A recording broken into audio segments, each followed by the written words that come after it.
Mobile গ্রাহকদের জন্য বড় সুখবর দিল বিটিআরসি। সেই সঙ্গে সংস্থাটি জানিয়েছে, কথা বলার খরচ কমাতে বিশেষ উদ্যোগ নেওয়া হয়েছে। বর্তমানে নির্ধারিত সর্বনিম্ন কল রেট কমানোর কাজ চলছে। ১৯ আগস্ট রাজধানীর আগারগাঁওয়ে বিটিআরসি ভবনে এ নিয়ে একটি গণশুনানি হয়। সেখানে গ্রাহকদের বিভিন্ন প্রশ্নের উত্তর দেন কর্মকর্তারা। বর্তমানে প্রতি মিনিটে কথা বলার সর্বনিম্ন রেট ৪৫ পয়সা। সর্বোচ্চ হার নির্ধারিত আছে ২ টাকা পর্যন্ত। সাধারণ মানুষের সুবিধার জন্য সর্বনিম্ন হার কমানো হবে। বিটিআরসি কর্তৃপক্ষ গণশুনানিতে এই প্রতিশ্রুতি দিয়েছে। এ সময় নেটওয়ার্ক সমস্যা ও কল ড্রপ নিয়ে আলোচনার পাশাপাশি ডাটার দাম কমানোর দাবি জানান উপস্থিত গ্রাহকরা। এখন থেকে প্রতি মাসে অন্তত একবার গণশুনানি হবে। সংশোধিত টেলিযোগাযোগ আইন অনুযায়ী এই সিদ্ধান্ত নেওয়া হয়েছে। এর মাধ্যমে সাধারণ মানুষ সরাসরি তাদের সমস্যার কথা জানাবেন। গ্রাহকদের প্রস্তাবগুলো নিয়মিত পর্যালোচনা করবে কমিশন। বিটিআরসি জানায়, গত ১ বছরে অনেক অভিযোগ জমা পড়েছে। ১৩,০০০-এর বেশি অভিযোগের মধ্যে বড় অংশই সমাধান হয়েছে।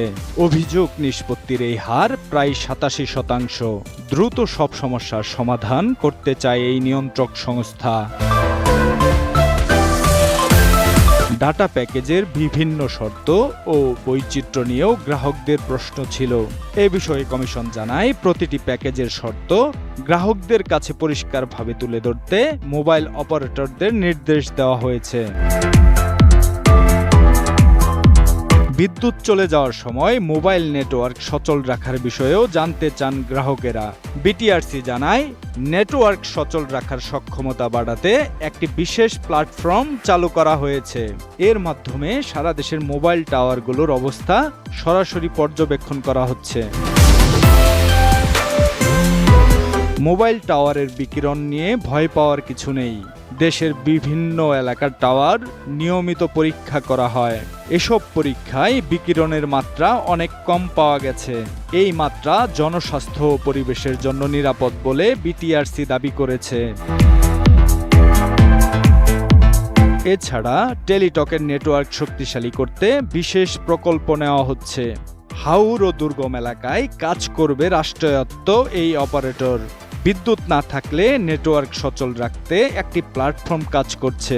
সারা দেশের মোবাইল টাওয়ারগুলোর অবস্থা এখন সরাসরি দেখা যায়।